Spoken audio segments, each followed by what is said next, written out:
સુરતના તડકેશ્વરમાં છેલ્લા ઘણા દિવસ સુધી પાણીની ટાંકીને લઈને વિવાદ જે છે તે જોવા મળ્યો હતો। તડકેશ્વરમાં પાણીની ટાંકી તૂટી પડતા હવે કોંગ્રેસ પ્રમુખ અમિત ચાવડા જે છે તે લાલઘુમ થયા છે। કોંગ્રેસના દિગ્ગજ નેતાઓ તડકેશ્વર ખાતે પહોંચ્યા હતા। તડકેશ્વરમાં રામધૂન ગાય કોંગ્રેસે ભ્રષ્ટાચારનો વિરોધ કર્યો છે। 21 કરોડ રૂપિયામાં બનેલી ટાંકી ભાજપના ભ્રષ્ટાચારનો જીવતો પુરાવો હોવાનો દાવો અમિત ચાવડાએ કર્યો છે। ડબલ એન્જિન સરકારમાં ઉપરથી નીચે સુધી કમિશનખોરી ચાલતી હોવાનો આરોપ પણ અમિત ચાવડાએ લગાવ્યો છે। ભાજપના તમામ નેતાઓ કમિશનમાં ભાગીદાર હોવાનો ગંભીર નિવેદન આપ્યું છે। ત્યારે કમિશન કમલમમાં પહોંચે ત્યાં સુધી કોન્ટ્રાક્ટ મળતો ન હોવાનો દાવો કરાયો છે। કમલમમાં ભવ્ય બિલ્ડિંગ કમિશનના પૈસાથી મજબૂત બન્યા છે। ગુજરાતમાં ચારેય તરફ ભ્રષ્ટાચાર અને ગેરવહીવટ ચાલતા હોવાનો આરોપ લગાવ્યો છે। અનેક સ્થળે બ્રિજ તૂટી પડ્યા, પાણીની ટાંકીઓ ધરાશાયી થઈ છે તેવી પણ વાત અમિત ચાવડાએ કરી। નલ સે જલ યોજનામાં પણ કરોડોનું કૌભાંડ સામે આવ્યું છે।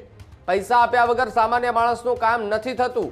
ભાજપનો ભ્રષ્ટાચાર હવે ખુલ્લો પડી ગયો હોય તે પ્રકારની વાત કરતા અમિત ચાવડા જે છે તે દેખાયા છે। ત્યારે સુરતમાં તડકેશ્વર નજીક જે ટાંકી તૂટી હતી, જે 21 કરોડ રૂપિયાની ટાંકી તૂટતા કોંગ્રેસ દ્વારા વિરોધ પ્રદર્શન કરવામાં આવ્યો હતો, રામધૂન બોલાવવામાં આવી હતી।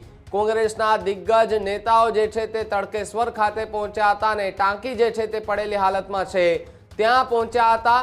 જો કે હાલ સેમ્પલ લઈ લેવામાં આવ્યા હતા અને સેમ્પલ લીધા બાદ કાર્યવાહી પણ સરકારે અત્યારે હાથ ધરી દીધી છે। એની વચ્ચે સુરતની અંદર તડકેશ્વર ખાતે કોંગ્રેસના દિગ્ગજ નેતાઓ જે છે તે આજે પહોંચે અને ત્યાં રામધૂન બોલાવી સરકાર પર ગંભીર પ્રહારો કર્યા હતા।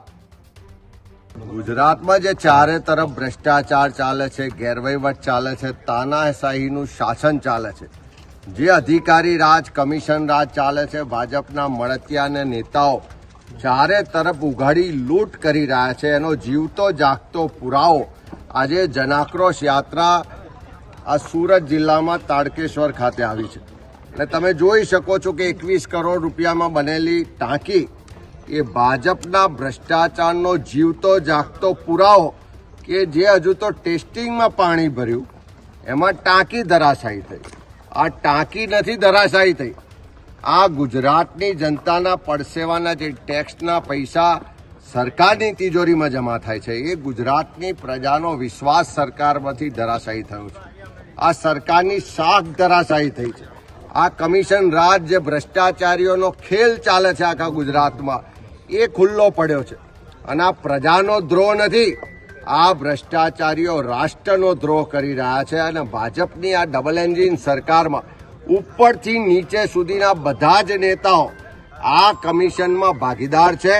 અને આ પહેલો બનાવ નથી, અનેક જગ્યાએ બ્રિજ તૂટ્યા, અનેક જગ્યાએ ટાંકી પડી, અનેક જગ્યાએ રસ્તા તૂટ્યા, મનરેગામાં કરોડોનો ભ્રષ્ટાચાર, નલ સે જલમાં કરોડોનો ભ્રષ્ટાચાર, એક પણ કચેરીમાં પૈસા આપ્યા વગર આજે ગુજરાતના કોઈ સામાન્ય માણસનું કામ નથી થતું।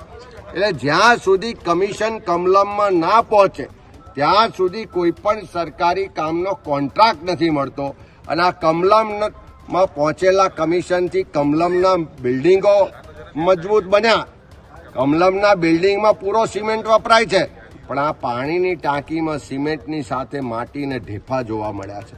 આ પાણીની ટાંકી પડી છે, સ્પષ્ટ બતાવે છે કે ભારતીય જનતા પાર્ટીનો ભ્રષ્ટાચારનો પાપનો ઘડો હવે ભરાઈ ગયો છે। આ ઘડો ધીમે ધીમે છલકાઈ રહ્યો છે। બધી જ જગ્યાએ ચારે બાજુ ભ્રષ્ટાચારના પુરાવા સાથે લોકો જનાક્રોશ યાત્રામાં રજૂઆત કરી રહ્યા છે। અને આજે આ જ ગામના, આ જ વિસ્તારના લોકો, સૌ યુવાનો આખી યાત્રાને આ ટાંકી પડી છે ત્યાં આગળ લઈ આવ્યા। તમે જોયું કે અહીંના લોકોએ આ ભ્રષ્ટાચારના વિકાસ મોડલનું 12મું યોજ્યું છે।